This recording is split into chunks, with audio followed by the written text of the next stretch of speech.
bit far from here. For some reason, some of the people who worked here before, they saw one of my talks and said, since Kick probably works with the same things, it would be nice to have some of your ideas and knowledge. So that's why I'm here.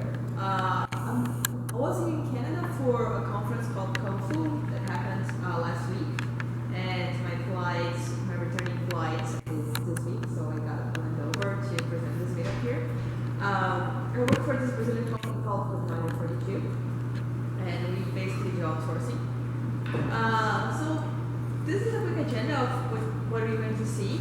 A quick disclaimer first. This is not a talk about those frameworks and libraries that you have today to integrate with Slack. This is a talk about building bots from the very first beginning, including the architecture and some good use cases. And those use cases are basically for my personal life. So that's why I'm going to show you some code, but not all of the code. I'm going to show some intro content. So if you're familiar with Cassandra and Spark and things like that, I'm sorry, it's going to be very introductory. I think so. Let's see. We are also developers, right? Yep. I'm a network engineer. Cool. I did web development, backend development in the past, and I started off 25 years ago running device drivers for an assembly language, but my development skills are a bit out of date. Oh, okay. So are you familiar with Cassandra or with what? Cassandra? Oh, the database Cassandra? Yeah. I know of it. I don't know. That's about all I know that it exists. Oh, you know that it exists, but you have no idea. I've never used it. No. Cool. So could be useful for you because you can see a use case for Cassandra. Cassandra is also widely used with networks. So Cisco, for example, is one of the big customers of Stack. So maybe it could help you. So I'm going to show some ideas that you might use in your applications and things like that. I'm going to show some GIFs because it's late and I think everybody's a little sleepy and cold. So like I said, this is not going to be a talk about those famous libraries that you have for Slack. It's nothing. Has nothing to do with that. So why bots? I mean, here at Kick, I was talking to Jeff, and he was telling me a little bit about the business that you have here. But why are bots so important?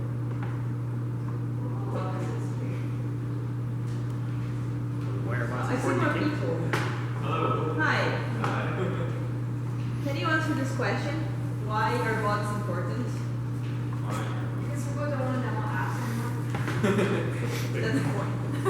So we don't have to talk to anybody? Yeah. That sounds good. Well, bots can be interesting because they can really automate several actions. And it's not only about chat, it's about automation. And automation is something good because usually, if you can automate a process, a computer is usually better than you are. I mean, it's way more accurate to do repetitive tasks.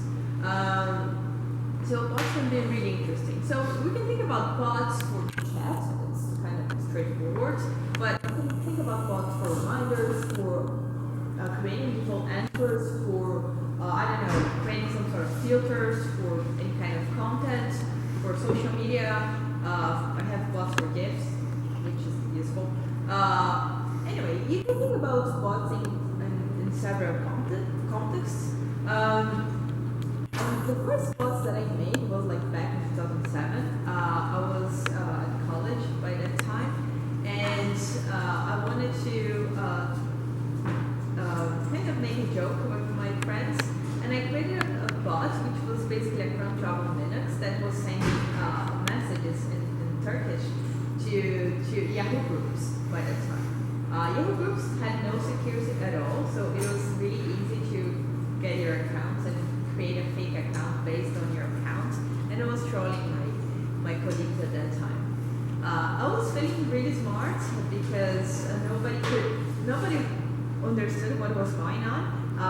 They thought the account has been hacked or so. And anyway, let's talk about bots in a no-trolling context. Let's talk about Talk. Before Hangouts, we had this amazing thing called Google Talk. And around 2012, 2011, I was having a little bit of problem with the amount of data that I had on my Google Talk. Basically, I was working as a consultant, so I had my customers, and during the night I was giving some lectures into an institution, and I had like my students and my customers and everyone was sending me a bunch of messages at Google Talk, and that was really consuming lots of time, and that was annoying. So I had a bunch of people asking questions, and a lot of people asking more questions, and that was really annoying. And I had like some random people from HR trying to talk to me about the weather or something like that. We all have this kind of people. So anyway, I had a bunch of events into my Google Talk, and I was really having a bad time to deal with all this information. It was really demanding too much effort. So what were my options? I could ignore everybody, and that's kind of not very polite. I could like literally spend like 3-4 hours of my day trying to reply to everyone, or I could try to automate this process. So that's what I decided to do. So how could I automate Google Talk? How could I automate Google Talk responses? I mean, it was starting from the very first beginning. So how do you do that? Well, your first attempt was like trying to send an automatic message to everybody, right? So back in 2009 or 2010, Google Talk provided you the basic OAuth authentication, and you could easily interact with Google Talk using Google API. So let's imagine this scenario, like somebody talks to you and say, hey, what's up? And you reply, hi. So you can provide a fixed message to everybody that talks to you, but this is not very useful. I mean, if you provide the same reply to everybody, it's probably going to be very inefficient. So, no, of course, creating this first endpoint to provide an integration with Google Talk was the very first beginning, but you can't just provide a fixed list of replies. So you need to create some sort of context, right? So if you create a very simple code with an if-else for the basic cases, you can improve this conversation a little bit.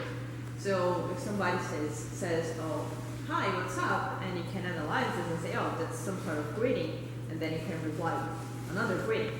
And then you can kind of analyze this and says, oh, this ends up with exclamation mark, so this is probably a question. And what's the best thing that I can do for questions? Well, I can try to postpone the questions to another time.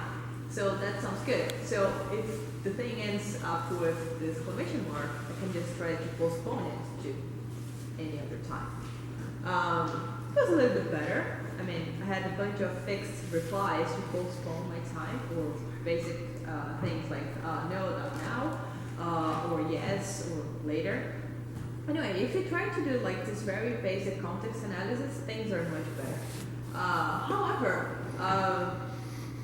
some things like still do not make any sense. Like, even though I am trying to analyze the context, this is a very different context, and this is also a question, but this dialogue doesn't make any sense. So my bots were a little bit better by creating some basic context, but this is not how you do this thing.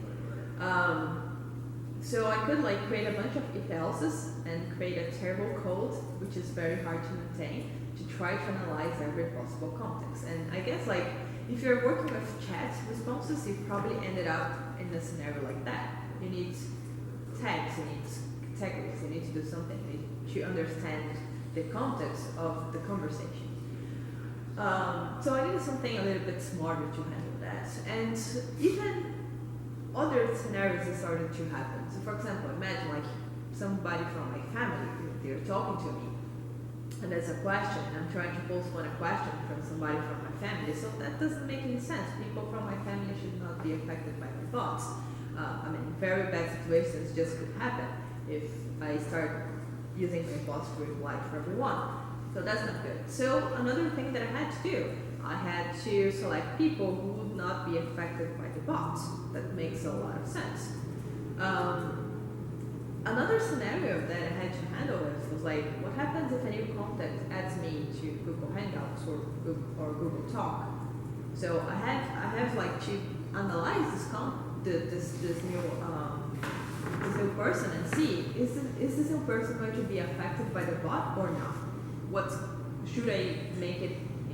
Should I automatically add everybody to get the bot response or not? So this is another thing that you have to deal with. So it turns out that it's a lot of information. So if you ever try to automate a chat from the very first beginning, not like a company, but if you try to create your pet project, your personal project, you're going to see that it's a lot of work. Especially if you want to be accurate, which was my case, I was trying to be accurate. It's a lot of different scenarios that you have to handle. So brute force, which was the way I was using, wasn't very efficient. I was also losing a lot of information. So for example, imagine this scenario, like I have somebody talking to me and they have actually a good purpose on their question, like, can I send you a nice gift? Yes, why not? But then my bot was trying to postpone these things. Of course, this is very fictional on the regular basis. For example, I had my students trying to send me interesting articles to read, and I was just postponing the thing, so that's really bad. Anyway, so using brute force was okay, but I would end up losing lots of data, so it was not really that I wanted to have it. So a good thing to improve the scenario was like, how can I have accurate bots? So I could try to analyze my history on Hangouts or Google Talk and see how does Hannity behave towards several kinds of responses, and then I could use some sort of feedback and understand my previous conversations, and then try to simulate the same behavior for the further responses of the bots. That sounds really good and accurate, right? So I tried to read all my data from Google Talk and Google Hangouts, and then try to categorize this data. And then instead of trying to create all these contextual things, I basically would try to use the same response based on the same context of the messages that I was analyzing from my own history. And that sounds really accurate. And that was good because imagine if you have students, if you're a professor, you have a bunch of students, and usually these students ask pretty much the same thing. What's going to be the subject of the test tomorrow? That's pretty much the same question every year or every the end of the month when they had a test. The customers were also asking similar questions, like what happened to the database, or when are you going to release this new feature, and things like that. So it turns out that reading my data and trying to categorize the data could be interesting. So basically I had the timestamp for the chats, the sender, the message. I also tried to create some sort of category for every message that I was analyzing. What else? Then I decided to use Cassandra to store the information because one, Cassandra is pretty convenient and easy to use. Cassandra would automatically give me the timestamp. Cassandra was not necessary here because I don't have terabytes of data in my Hangouts. I'm glad I don't have it. But I was also trying to study the database and see how it would perform. It was quite convenient to me because I started running 3 micro instances on Amazon. That wasn't very expensive to keep a small cluster in Amazon with micro instances and running Cassandra. So that was quite easy the infrastructure wasn't that bad to maintain. And it would be a good opportunity to see how Cassandra would perform towards the scenario. So I created some tables for Cassandra, one called chat by category, which makes a lot of sense. I also created one based on the language. So by that time, my students were Brazilians and they speak Portuguese. But I had a bunch of customers outside Brazil. Had some customers from Russia, from Europe, and from the United States. So I had to create a table called Chat by Language. That was very important because the bots had to reply according to the language.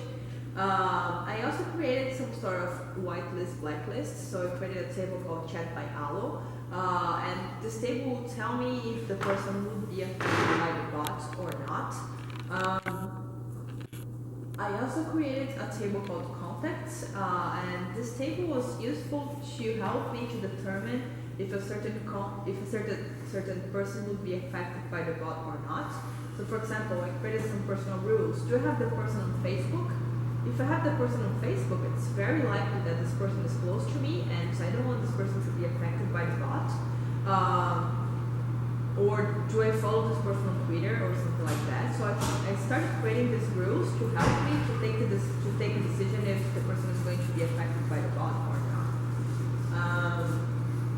I also created another table to help me to take this decision, like do I follow the person and does the person follow me and things like that, to keep track of the social media. And then I got a bunch of data just by trying to analyze these things, so I was pretty satisfied with the results. So now what? I have a bunch of data and what should I do?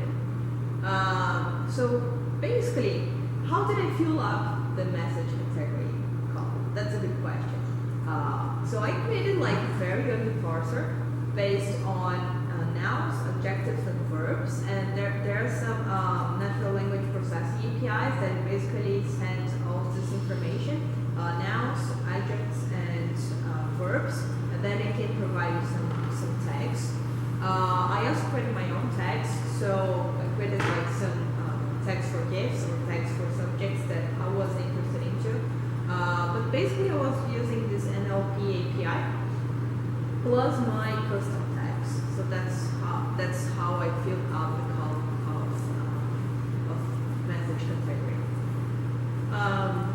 So where was I running this code? I started running this code in my machine, but as soon as I got into Cassandra, I had to move to Amazon. And the infrastructure was not that expensive. I was spending like $100 a month.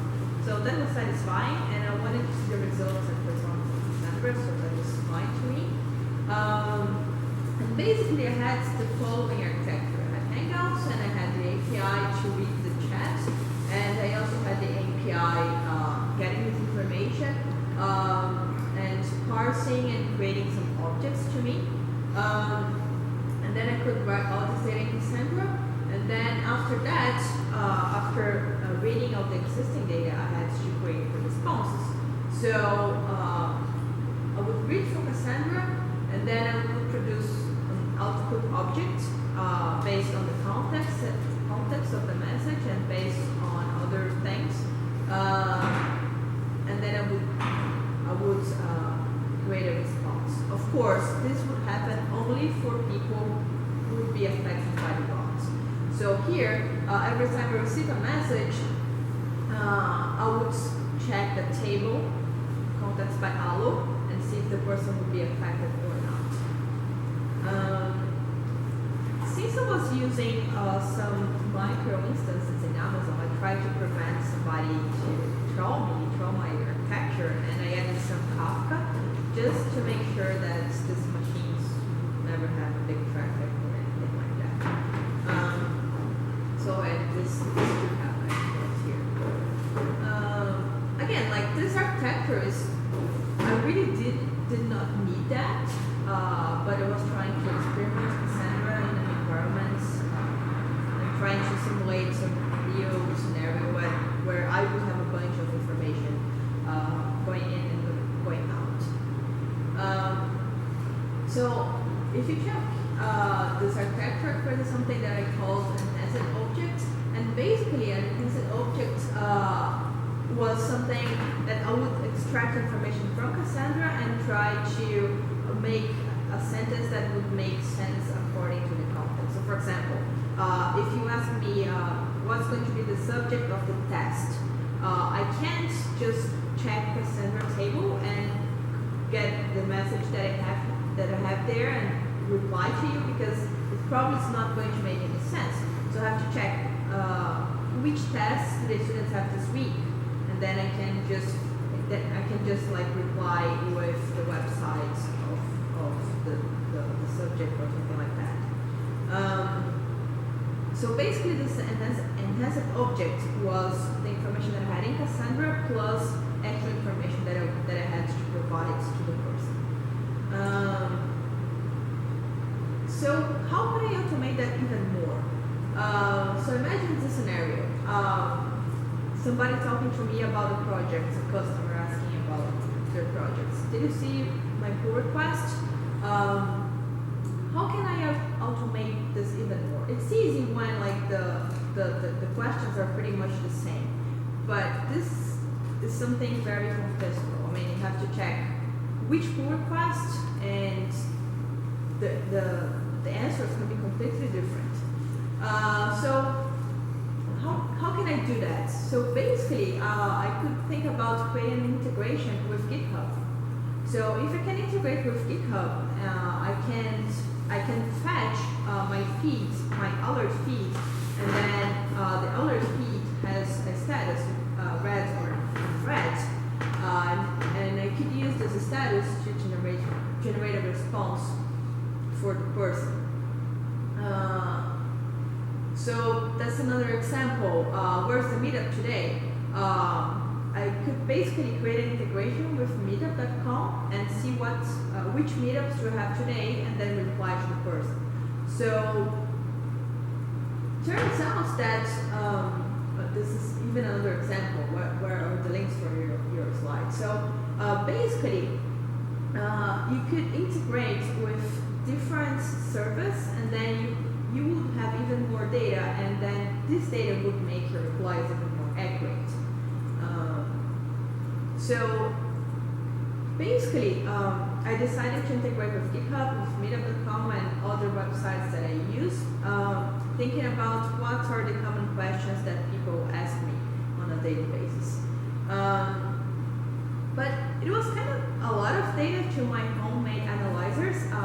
If you remember at the beginning of this presentation, I was creating everything under a big parser, and that was quite difficult to maintain this code. And I was kind of unhappy with the results, because if you have very messy code, it's easy to keep the logic. So I was trying to study something efficient to make this parsing and filtering, and then I ended up discovering and going to Spark.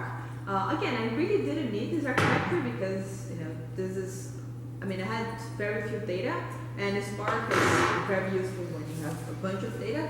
But I was trying to study this architecture, and it turns out that it was pretty convenient to me, because it was easy to install. There is a connector that gets information from Cassandra and throws it on Spark. So I had almost like zero work here to get this connector up and running. The code is on GitHub.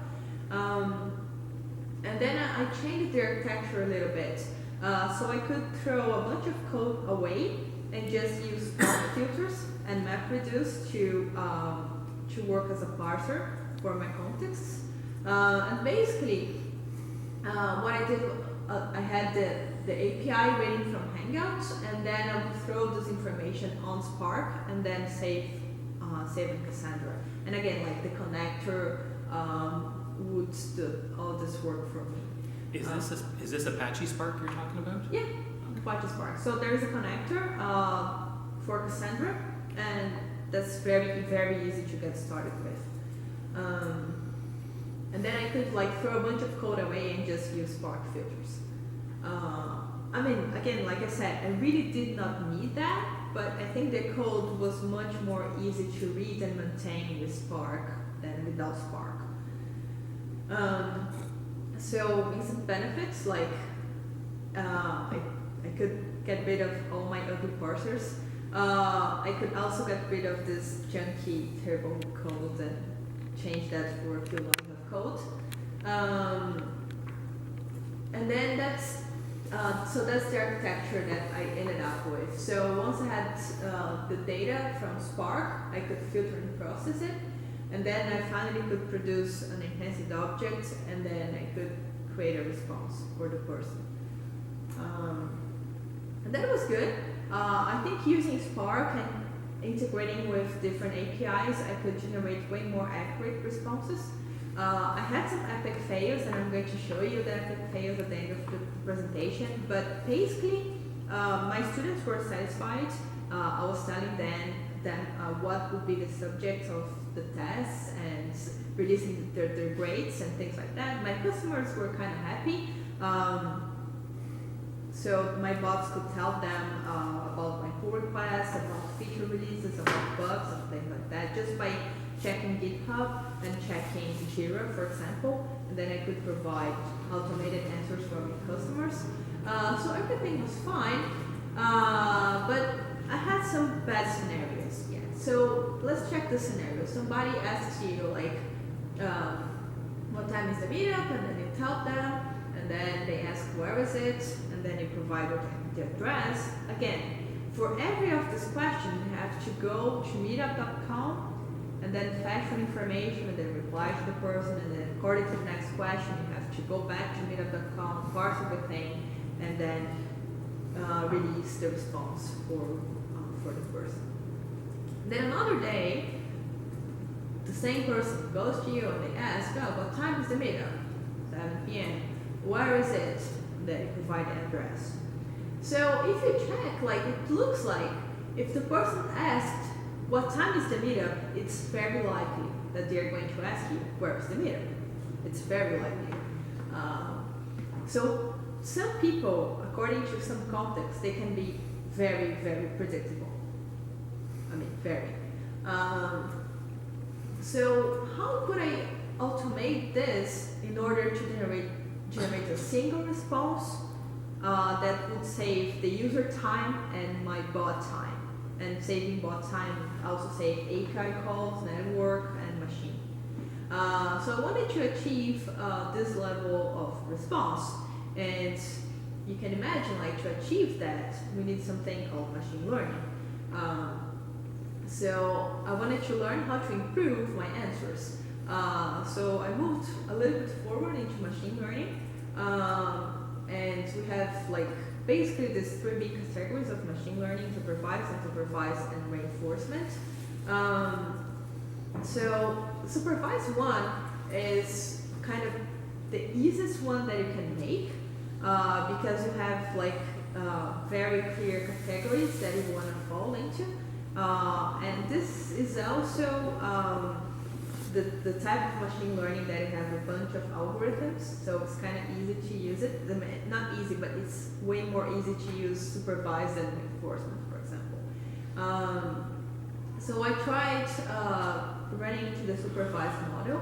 I used some Java libraries, and nowadays I'm trying to use TensorFlow to predict which category something would fall into. So for example, for the meetup, I know that for every time somebody asks what time, they're going to ask where is it. So I can classify this as a time and location, for example. So this is a very well-defined category.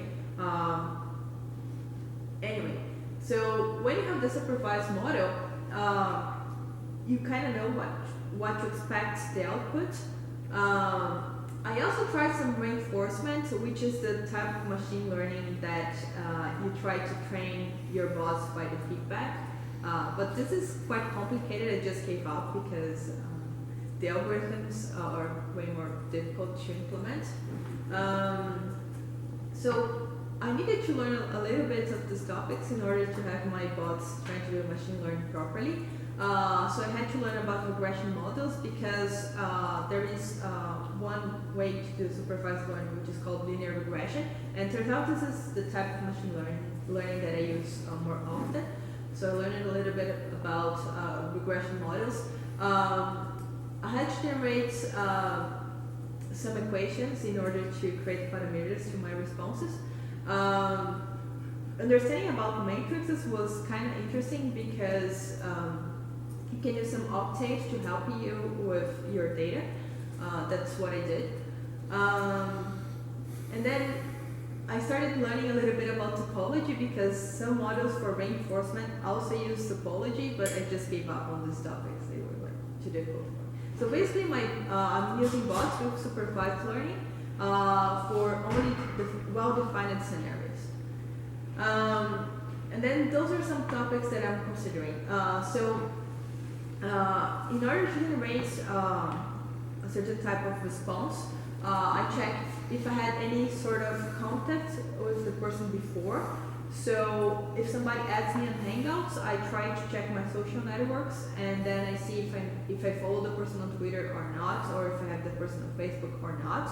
And if not, I create the first layer of responses. Like, I don't know this person, or I had some contact with this person before.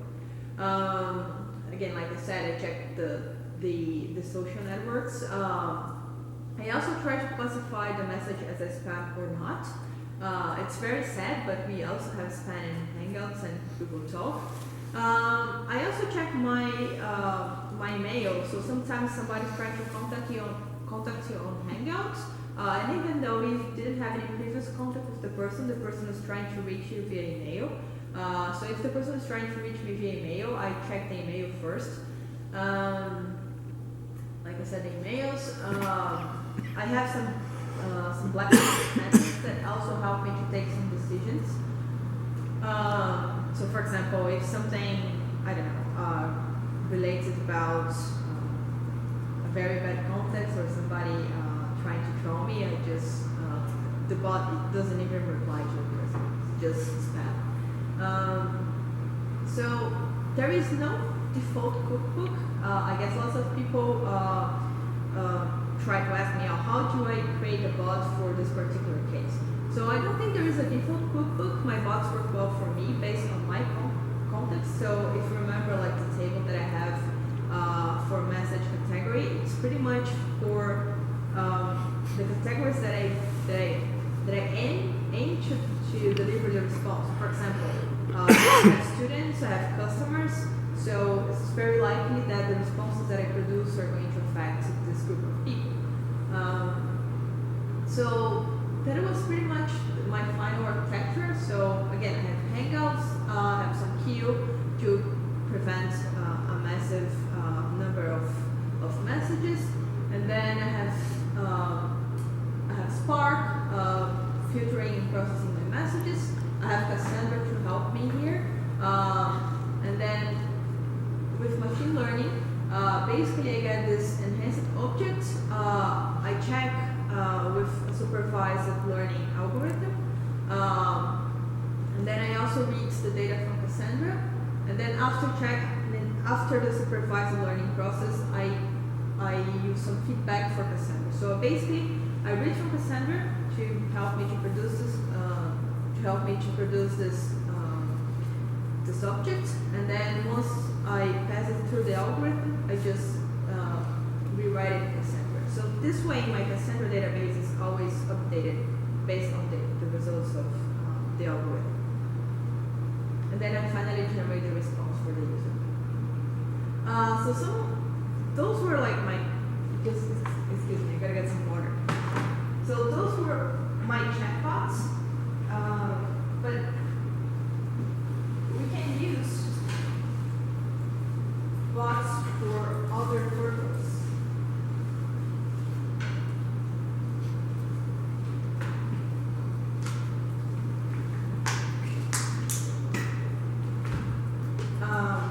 So nowadays I have some bots that help me with social media. I have some bots that help me with meetups. So I run 4 meetups in my hometown. It's a lot of work trying to run 4 monthly meetups. So I created some bots to help me with this task. So the bots try to help me finding some venues. The bots try to help me with tweets and messages on Facebook and things like that. My bots also try to help me with message. Sometimes people sending you private messages on meetup.com.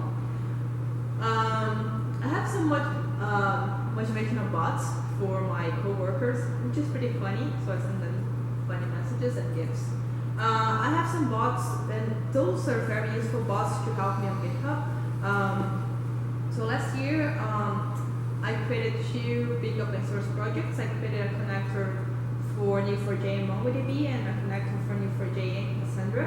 And turns out that those projects, they became quite popular.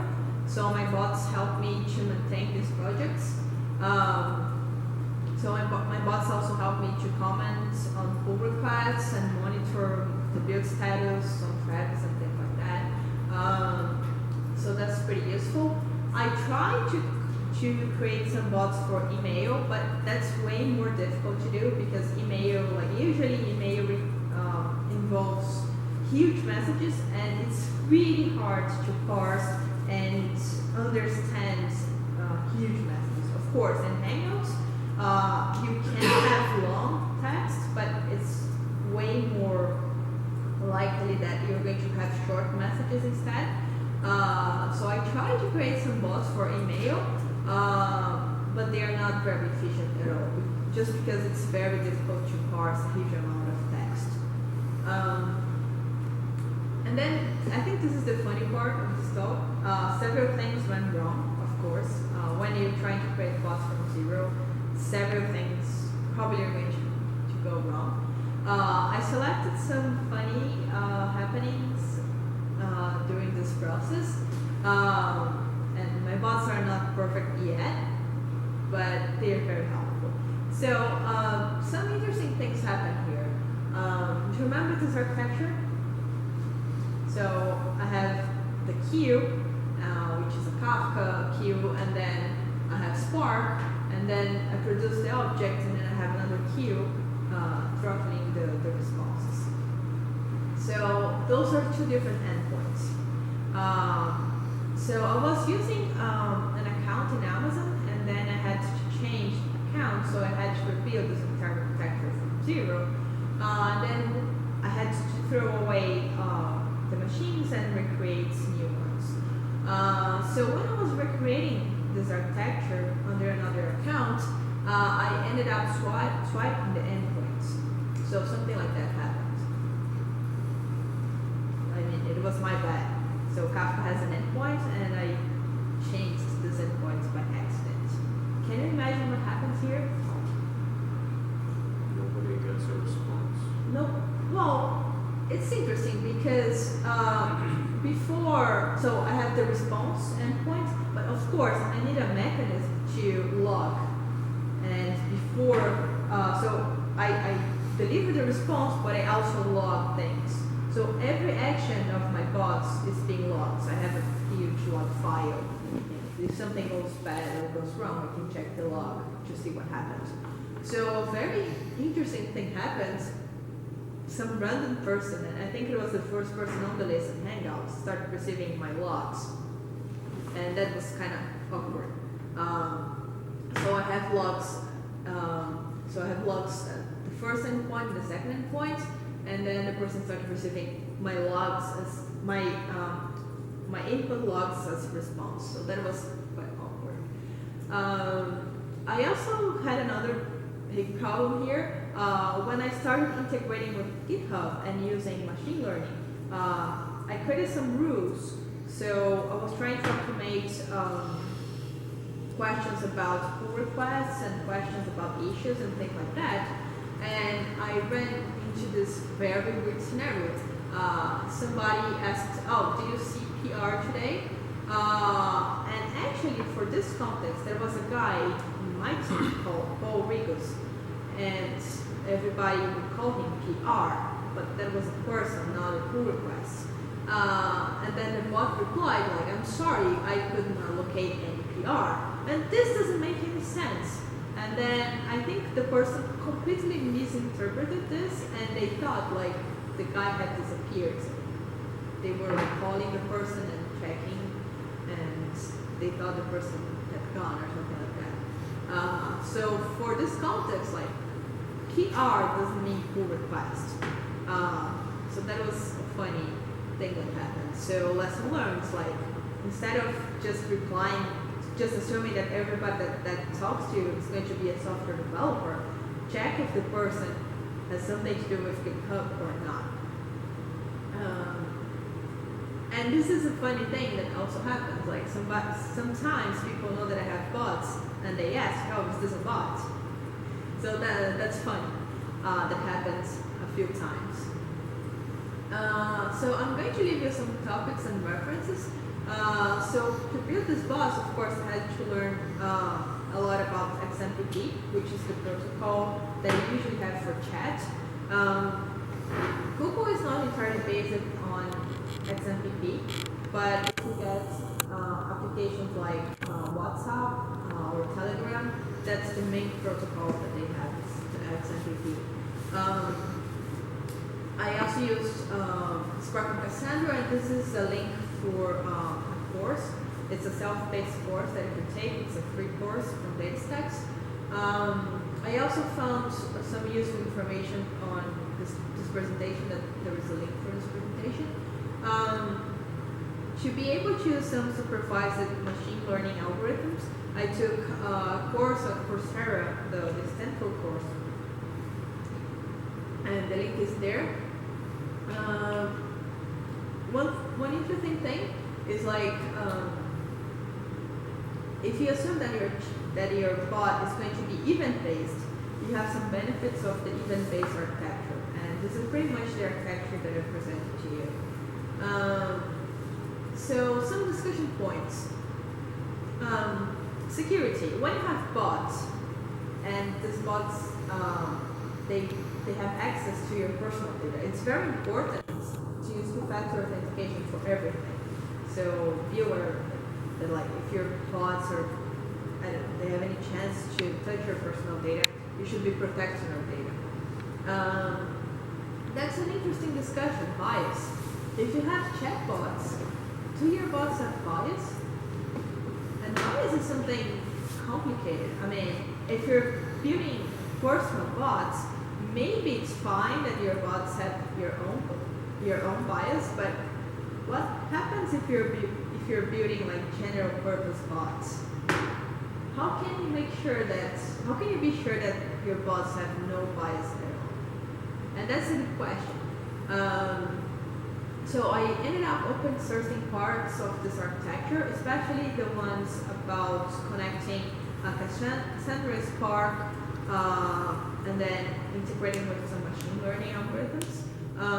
But that was kind of difficult to me to make sure that my code was completely clean of my personal data or my personal bias, because I have parts of my Spark filters that check a sentence and reply the way I would reply. So that was complicated to see the boundaries of what's clean and unbiased code and what's my personal code. I had a very bad time to migrate my legacy code. I started building this thing mostly in 2011, and we are almost in 2017. So I had a very bad time to migrate code. I mean, believe it or not, it's hard to keep legacy code in a company, and it's really, really hard to keep your personal project legacy code. I tried to apply some functional programming techniques, and turns out that it's very useful. So instead of having Java object classes, if you migrate everything to functional programming, it really helps on the process of MapReduce and transforming data. And human factors. I mean, how many times do you think about humans when you have bots? Because some people, they actually got really sad when they figure out that it was a bot. Some people never realized that the response was a bot. So if I check the logs of my students, for example, it looks like they don't care at all. They just want to know the subject for the test, and they don't care if it's you or if it's not you. But some people, they never had realized, and then I told them, oh, you've been talking to my bot, and they got super, super sad. So how many times should we consider this human factor when we are dealing with bots? So that's difficult. Anyway, so those are the discussion points. I'd like to leave some special thanks to the people that provide me gifts, and special thanks to my bots because they really, really help me with my activities. And thank you so much. Do you have any questions?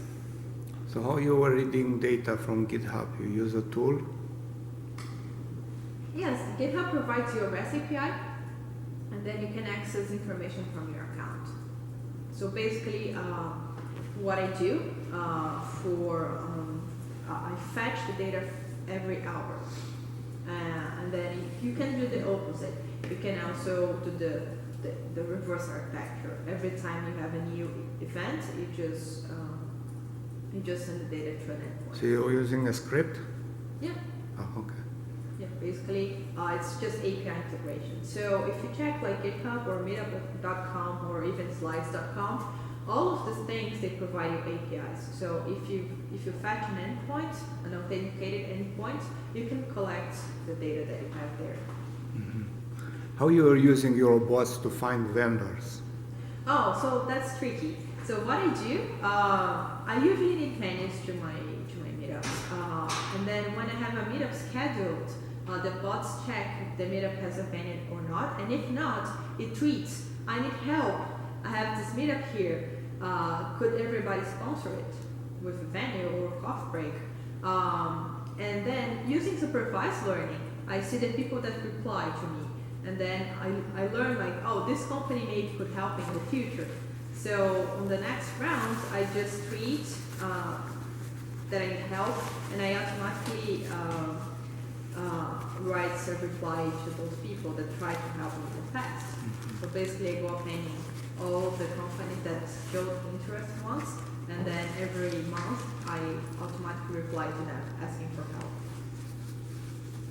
I mean, there were some meetups that I just scheduled the date, and the bots handled everything else, all the process. So they found the venue, they assigned the venue on meetup.com, they created the RSVP list, they sent an email to the venue with the list of participants, and then I just showed up on the day, everything was fine. So that's really helpful. In general, how often do you think you should be recurring? You these meetups like every week, right? So, I have a meetup every month. okay. Usually, all my 4 meetups are on the same week. Yeah. I'm just kind of wondering, in terms of the amount of time it takes to build a bot, how many times do you have to do that task before that actually becomes useful use of your time? It's a common joke where we spend 10 hours automating a task, so you spend 1 hour you're doing. Like how many people do you need to be talking to on a regular basis for this really a good use of your personal time building? Well, I really don't know. I don't have a metrics, but it was really annoying me every day to go and try to answer a question about the meetup because it really makes me lose my focus. Yeah. So I don't know. I was struggling for 1 or 2 months, and I decided to create this integration. The integration for the meetup was actually much more easy because I already had all the infrastructure for the chat. So I was basically cheating. I used the same machines, the same infrastructure, and I just added this extra later. So it was more of an incremental process. You did a little bit for this task, and then you discovered another task that would integrate well, and you had a little bit more. Yeah. So that was the benefits. That was like the obvious benefit of having a good architecture from the very first beginning. So some people they saw the stuff and said, "Wow, but you really didn't need to use Spark and Cassandra." And I said, "No, but see the benefits. From the time that I needed something extra, I just threw everything on it, and it keeps working without any trouble." So I already had the architecture up and running, so I just created the REST API integration, and wasn't that much effort. I mean, I think I spent probably a weekend to create this integration for Meetup, and that's not, I mean, that really saves time. That was interesting.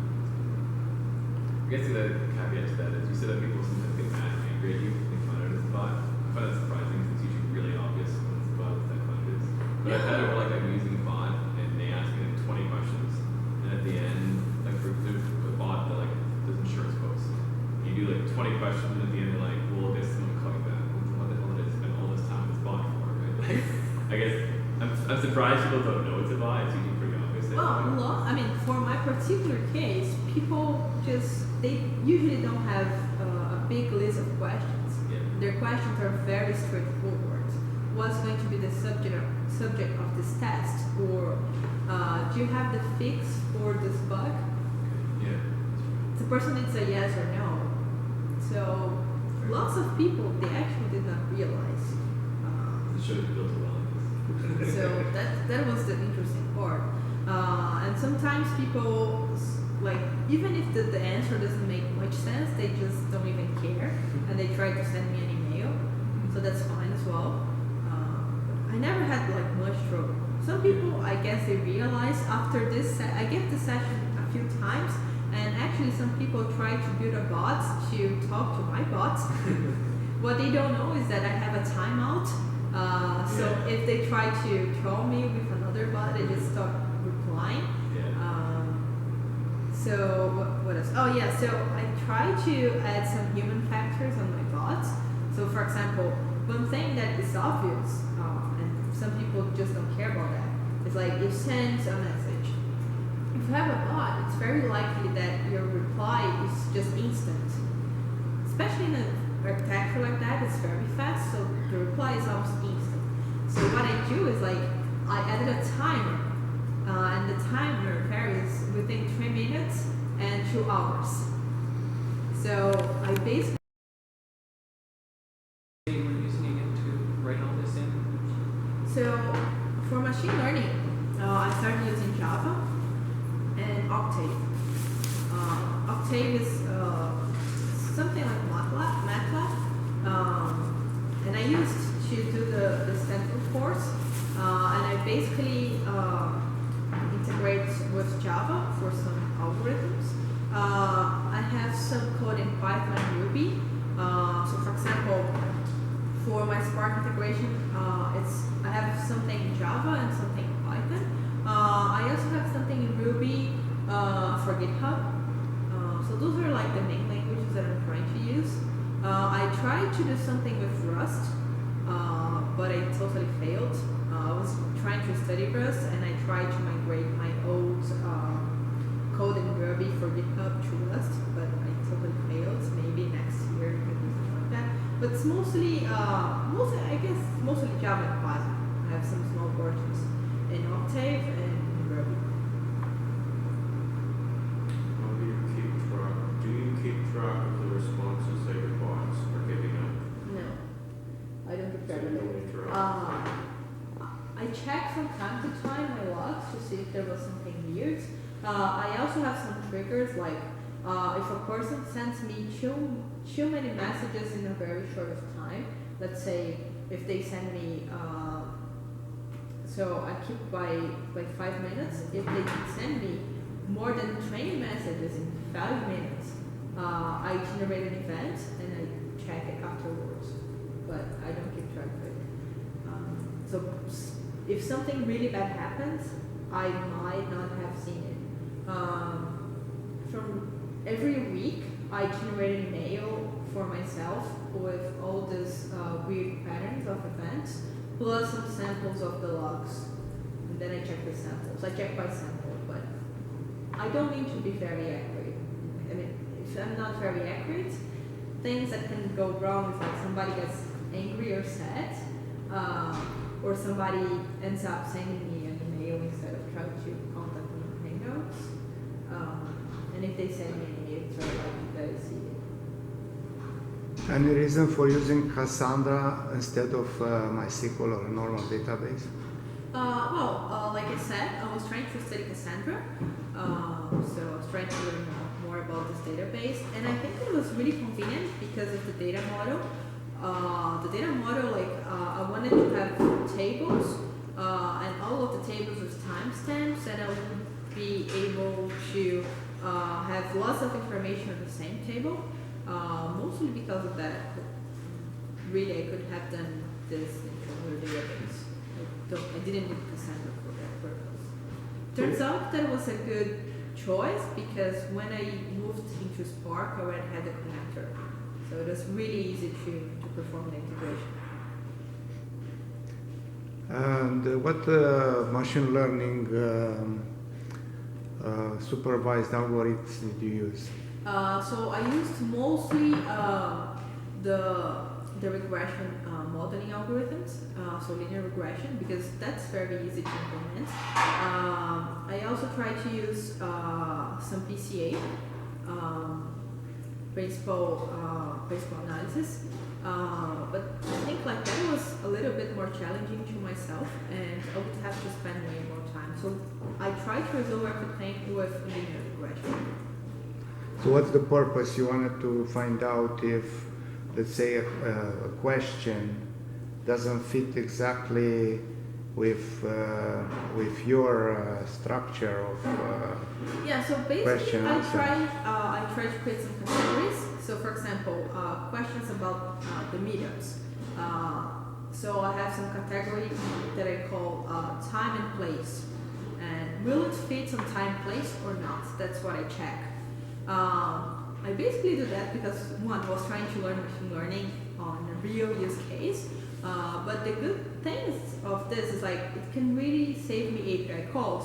So instead of doing like 2 API calls to meet up the fetch the information, generate a reply, I can make only a single call. So that actually saves me API call and processing time. That's my goal. I mean, I don't have any very no ambitious goals for machine learning yet because that really takes time. If I wanted to do something serious, I guess it would have to be something with reinforcement, where the bots start learning on themselves. So, for example, they could learn based on the input of the user. It's a little bit different, but those algorithms, they are really more complicated to do.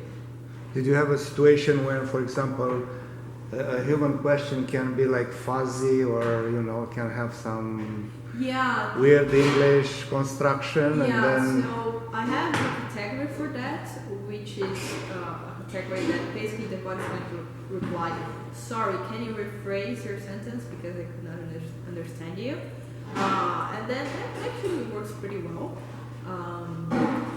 Or especially if the person sends me a huge text. If they send me a huge text, I just give up and say, could you please contact me by email? And I just read the email. But usually, if you ask for rephrasing, I can fetch what's going on, or at least have common sense. I also have some escape replies, which is like I have no idea what's going on, and I try to postpone it, or again ask for an email, or could you give me more details, or could you give me the name of the project, or things like that. So turns out that works pretty well for my case. Do you tend to use like Microsoft Bot Framework or like Google TensorFlow or something? No, not really. Like I said, I started building this project back in 2011, 2012.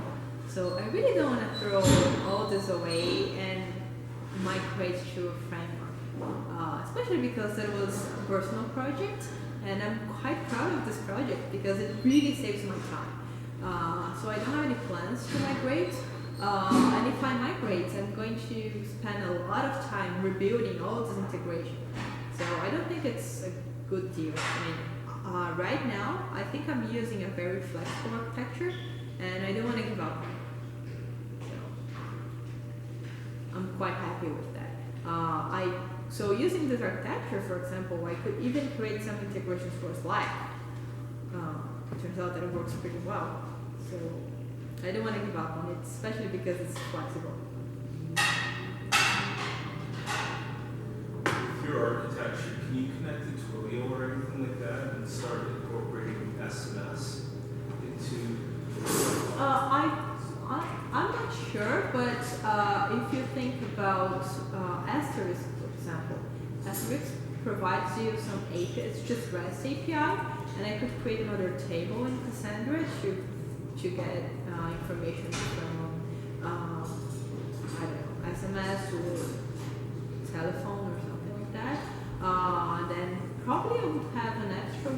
should generate a different kind of response, which is not purely text-based, which is not JSON. But I think I could generate something like that. I mean, it's just a matter of creating a different format, because I have Spark. So if you have Spark, it's just a matter of converting the data. So I have never tried something for SMS or things like that. But I think we just have to. Or thinking in a different way, if you get the JSON, would the other endpoint be flexible to accept JSON and convert it? Probably yes. Spark has a machine learning component. There are some libraries for machine learning on Spark, but Spark itself, Apache Spark, is mostly from Mac tools. So you can make them work together, but it's not inside Spark. It's always So several people now are trying to use TensorFlow from Google, and there are some libraries that can integrate TensorFlow with Spark, but it's not. I might be wrong, but I don't think it's an official Spark machine learning integration. So you are tracking the object through your system by an ID, because on your diagram you show that after machine learning you associate the object with Cassandra. I Cassandra. generate this ID of Cassandra, then the objects have the same ID. So when I log them, I can see the ID that I have in Cassandra, and it's always the same ID through the same system. I did not create any custom ID or anything like that. It just used the one that Cassandra provides me, the UUID. So if I go through your Twitter feed right now, how many of these tweets are the bot and how many are you? This is a question. I have to open my Twitter account to tell you. Probably. So I have a meetup today, right? So it's very likely that in my feed there is an announcement for the meetup today, and I'm mentioning probably Planet Cassandra. I don't know. So probably there's going to be a meetup. Let's see. Oh yes, there is this tweet, and this tweet was not me. I mean, like I said, I have a meetup today, and I'm mentioning Planet Cassandra, and I'm mentioning Link. So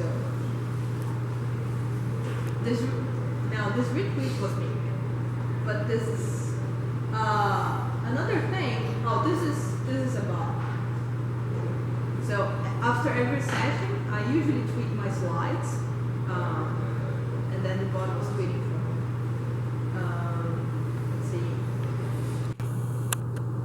What's another good? Oh, this is a good example.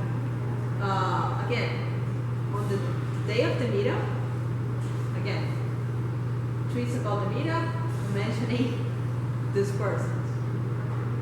So this is one example of my bots helping me on social media. You mentioned, sorry. Speaking of bots and social media, are you following a lot of the US election and how bots became part of the social media landscape now? What do you think about that? Oh, I think it's way related to that human factor that we were discussing. So right now, with handling lots of data is becoming cheap. Also, having access to machine learning algorithms is becoming like reality. Sometimes, if you look back into the past, machine learning was something only for academia, but now it's on industry. So I guess we have to discuss what are the boundaries in terms of ethics for bots and for humans. I really don't know what the limits are. But for example, if you were deciding president, big country based on bots, and bots, like I said, bots are very powerful for bias. And you don't realize it. I mean, I hadn't realized that until I tried to publish this code on GitHub. And then one of my friends was like doing some code reviews and said, "Oh, this is pretty much your behavior. I mean, the way you select somebody to have an auto response or not is pretty much your bias. It's not valid for everyone. It's just how you work." So when you create a mechanism, bots that can affect lots of people, you have to be careful. I think it's a matter of ethics. I don't have the response for that, but all I can say is like bots can be very, very useful for the good or for the bad. How big is your Cassandra database? It's not very big. I think I have around 8 or 9 gigabytes of data. But just because I did not optimize it, it's mostly replying off lots of data that I actually did not need. And I've been parsing a lot of pages on the internet to help me with responses. So for example, lots of my students, they were always asking about a certain subject, like, hey, could you help me to learn more about this algorithm? So instead of like just sending them the links, because if you send a student a link and if the student is lazy, the person's not going to open the link. So basically I send them batches of responses, like first you do this, now you do this. But all of those responses, like on my database, I actually did not need them, especially because I do not give lectures anymore, so I could just erase it. But it's not very big, it's around 8 or 9 gigabytes. But the number of objects. What do you mean by object? So it's hard to measure the number of objects in Cassandra because when you have a new value for something, and I now have lots of new values for my responses based on the supervised learning. Cassandra does not update the thing. They create something called tombstone, which is a register that you cannot access anymore. So, and the UUID is not auto-increment. It's another way to count. So I don't have the exact number of objects, especially because I don't know what's new and what's the tombstone. But I have around 8 or 9 gigabytes. And 8 or 9 gigabytes is just nothing. I could be using any database, like I said. And you have to understand that Cassandra has the replication. So if I could like remove all the replication, this would fall to, let's say, like 2 or 3 gigabytes. 2 gigabytes, very likely. Cassandra has the idea of replication, so I have 3 machines. So I'm counting like 9 because I have 3, 3, 3 for every machine.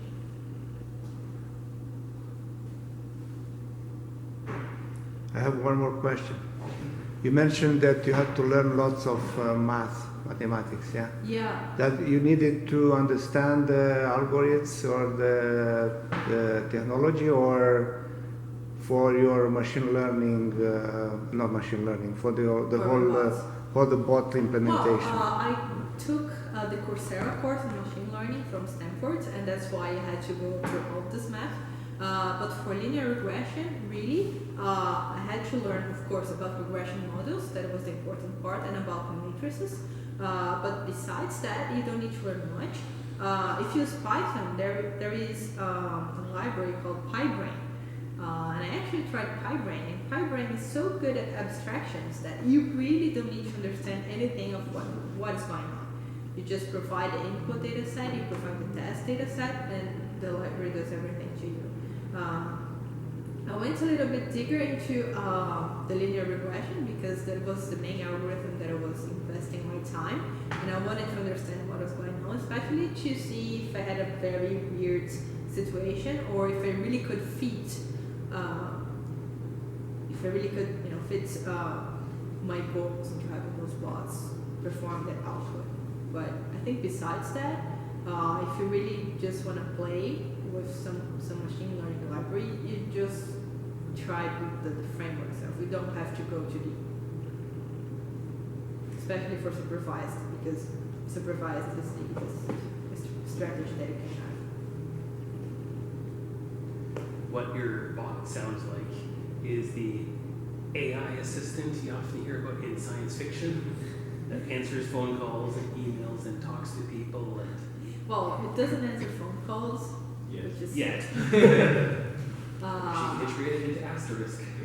but in terms of chat and in terms of automating process that would take me lots of time, they're doing pretty well, and I'm happy with this because without my bots, I wouldn't be able to keep my job, to do the meetups, to do the presentations, and talk to people.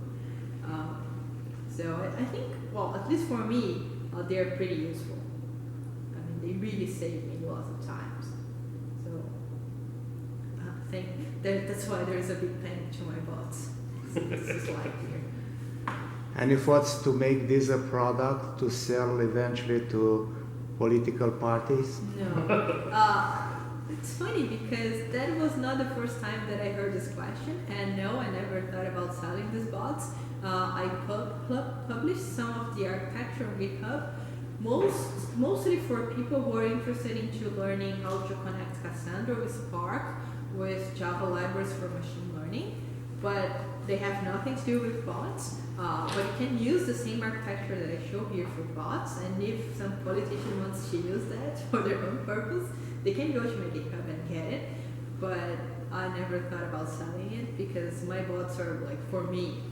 I don't think you can customize it to. I mean, you have to create your own algorithms to customize it for your own purpose. So I don't have any intention to sell it. Do you have in Brazil politicians that know to use GitHub? I think we do. It's funny because in Brazil we got a crowdfunding for a bot project that finds that they usually they take anomaly detection and they are trying to come up with big frauds and corruption systems. So those bots are interesting. And the good parts of having it is like the politicians cannot bribe or persecute people because it's a bot. So that's the good thing. So they come up with the corruption system, they make it public, and then the politicians have to take the proper actions. So that's interesting. So I think we have people who are able to use GitHub, or they can hire someone, but I don't have any plans to sell it. Any other questions? Well, so thanks for coming for this meetup. Thanks to Kik for hosting the meetup.